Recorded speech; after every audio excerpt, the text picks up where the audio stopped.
YouTube, it is Lisa Dannielle, and I am so excited to share my first thought from my book, Your Hidden Season, Discovering the Beauty in the Wait. When I first decided to write this book, I was in no way, shape, or form ready to be transparent. I was in no way, shape, or form ready to share with you some of the very personal things that have happened to me in my life and how it took me down this road that was very, very hard to rebound from. I am so grateful for God's faithfulness. He is very faithful to show you. And so in my midst of praying for everybody else that I felt like needed prayer in my life, God began to really, really reveal to me some of the things about me that needed to change. I am so grateful for that. I am so grateful that He was able to do that for me, because then I was able to take those experiences and put them in this book. So Your Hidden Season, Discovering the Beauty in the Wait, really has a lot to do with us just getting our lives together. You know, there's so many times that we place all these expectations on other people, and we expect the world outside of us to make our lives better. We expect others to fulfill us. We expect others to advance us, or others to buy on to our dreams or buy into our vision for our lives, when in actuality, a great deal of what God plans to do in us has everything to do with us. So first, I wanted to kind of discuss what it means to be hidden. The best way I can discuss it is, I was talking to a young lady at my church, and she was talking about how she just felt like nobody was paying attention to her. She was so gorgeous, and she is gorgeous. She was like, I'm just as gorgeous this year as I was last year, but all of a sudden I'm not getting as much attention. I'm closer to God than I've ever been, but my friends are not calling me. I'll see pictures of them on Instagram hanging out with each other, but not calling me. And I know for a fact that I'm the reason they know each other. My family members have just kind of gone off the reservation with me, not really paying attention to me. She said, I just feel like nobody sees me.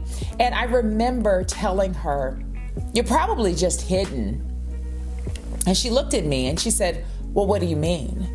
And I said, there was a time in my life where I got so much attention that and when I say that, it was just not just attention from men. It was attention from my male friendships, attention from my female friendships, attention from my family. Like, it was always something going on. I was always in the middle of everything.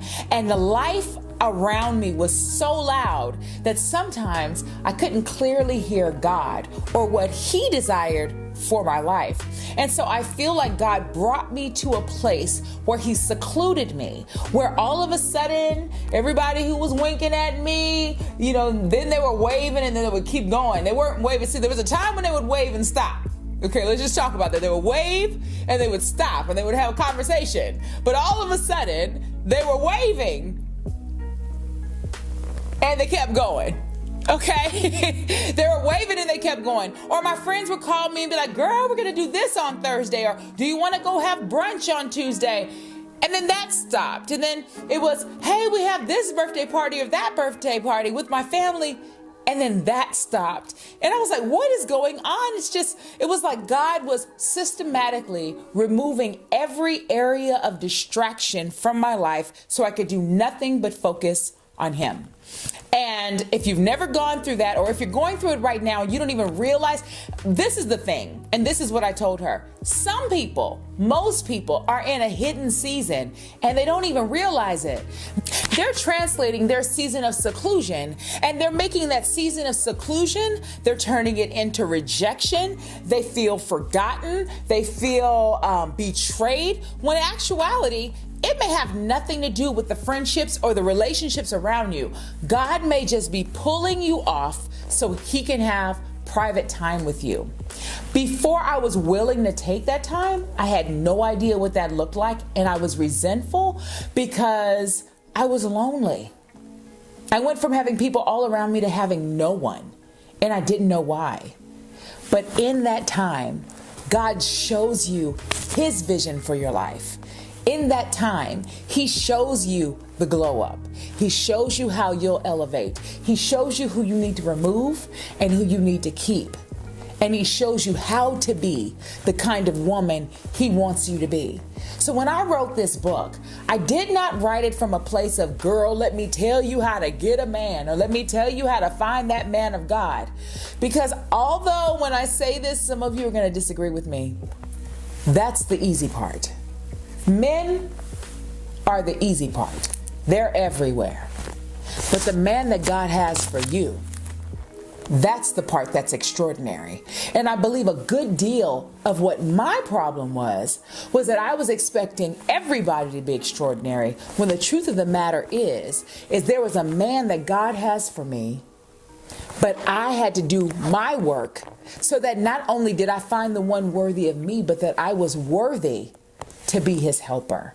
And so that's what this book is all about. It's about us getting our lives together, getting wrapped up in what God has for us, and then embracing that season that he has us pulled away and working on our purpose. Listen, if you know for a fact that God has called you to write a book and it's been a decade and you still haven't done it, then you have to ask yourself why. Because what I didn't understand was the level of responsibility that comes with accountability. The moment you know what God has told you that you should be doing, the moment you hear his voice, the minute you acknowledge and that it agrees with your spirit that you should be doing that, you're immediately in disobedience. What? Yes, you are in disobedience if you know there's something that God has led you to do and you've been too afraid or too preoccupied to do it. Why aren't you working on it? Why aren't you doing it? And so if you're anything like me, and you might be a little hard-headed, you might be a little concerned about what the world will be saying, or what you'll be doing, or what you should be putting down so that you can do it, God takes us and he hides us. He hid his best. Think about that. He hid his best. King David was a king, anointed and still in Jesse's house, not ready to rule. And when it was time for him to become king, he had to hide David from Saul because Saul was ready to kill him. Do you understand? Saul didn't even know why he wanted to kill him so bad. He just wanted him gone. The anointing that rested on David was enough for Saul to want him destroyed, even though David was his biggest advocate. Just let that sink in. Let that sink in. How many times have you been in a relationship or a friendship and you didn't know why they didn't like you? You tried everything in your power. You've tried calling. You've tried texting. You've tried to be there for them. And for whatever reason, it just wasn't happening. Guess what? You might be in a David and Saul situation, and God will hide you so that he can take care of your adversary and then bring you to a place where you're ready to rule. I hope you enjoy this journey into my book.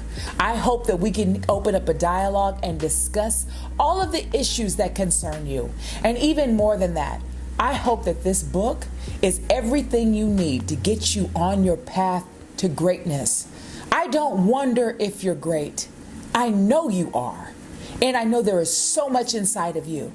And today is the day. If you're 15, if you're 75, if you're 45, if you're 105, if you have breath in your body, there is purpose on your life. It's time to get it done. Let's do work. Thank you so much for taking this time to listen about my book. I hope it advances you. I hope it encourages you. And I hope that you remember this one thing that I will drill in your head until God comes back. I believe in you. Now it's time for you to believe in yourself. Don't forget, rate, comment, and subscribe. Oh, I almost forgot. If you haven't done it already, please click the notification bell. It is so important to me to know that you and I are opening up a dialogue and that we are connecting. I want you to get as much out of this as you possibly can. Let me know any questions you may have, and I'm more than happy to reach out to you. And remember, I want you to look down below. My email address is there. If you need someone to agree with you in prayer about anything, I got your back. I love you guys, and thank you again so much for watching. Again, rate, comment, and subscribe.